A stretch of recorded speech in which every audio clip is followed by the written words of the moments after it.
هي دي الأكلة اللي تمشي معاكي بقى فطار غدا عشاء.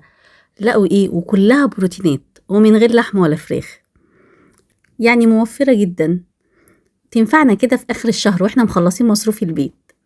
بصي يا بنات، أول حاجة أنا جبت الطاسة أو الجريل بتاعي ونزلت بحوالي معلقتين أو 3 من السمنة، ونزلت عليهم ببطاطساية متقطعة مربعات صغيرة قوي. هديها تشويحة كده في السمنة وأغطيها وأسيبها أحس إن هي دخلت في السوا، وأنزل عليها ببصلاية مقطعة. لو حباها مبشورة تمام، لكن أنا حبيتها تبقى مكعبات برضو زي البطاطس كده، بس طبعا ايه صغيرة شوية بالشكل ده. اسيبها يا دوبك تدبل شوية، انا مش عايزاها تاخد لون، وانزل عليها بقى بمعلقة كبيرة من هريسة الشطة، وعليها فص توم مفروم.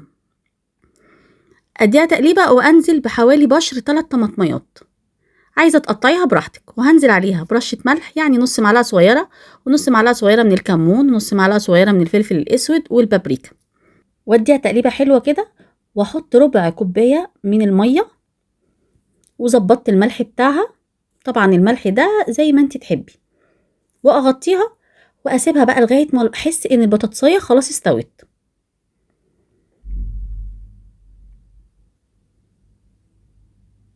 بصي يا بنات، هي مش هتاخد دقيقتين لان هي البطاطس متقطعة صغيرة، وكده او كده احنا سويناها شوية في الاول. بصوا شكلها بقى عامل ازاي.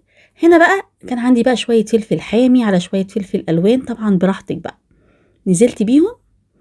وانا مش عايزاه مهري، انا منزلتش بيه في الاول عشان خاطر ما يبقاش مهري معايا، انا عايزه الفلفل يبقى طعمه باين.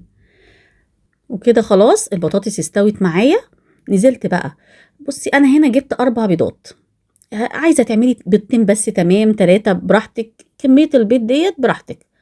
انا نزلت ب4 بيضات، واحاول افتحهم كده بالشكل ده، وانزل برشه ملح ورشه فلفل اسود.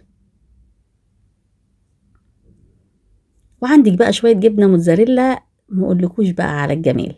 ما عندكيش برضو براحتك.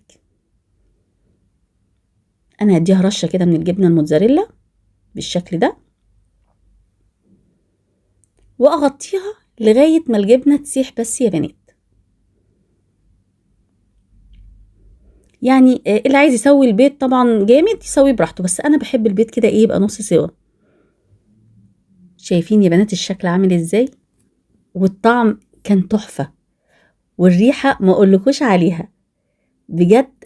اكله منجزه وسريعه وما بتاخدش وقت. ده بقى بصوا يعني ديت اكله ال5 دقايق مش ال10 دقايق كمان، في ثواني هتكوني عاملاها، ومش مكلفة، يعني تنفع كده في آخر الشهر. والولاد اللي ما بتحبش تاكل البيض هياكلوه، هما مش واخدين بالهم. بجد يا بنات اعملوها هتعجبكم جدا، وهتعجب ولادكم، وفيها بروتينات، ومن غير ما نكلف ونجيب لحمة وفراخ. وكده يبقى الفيديو بتاعنا خلص، يا رب يكون عجبكم، وبألف هنا.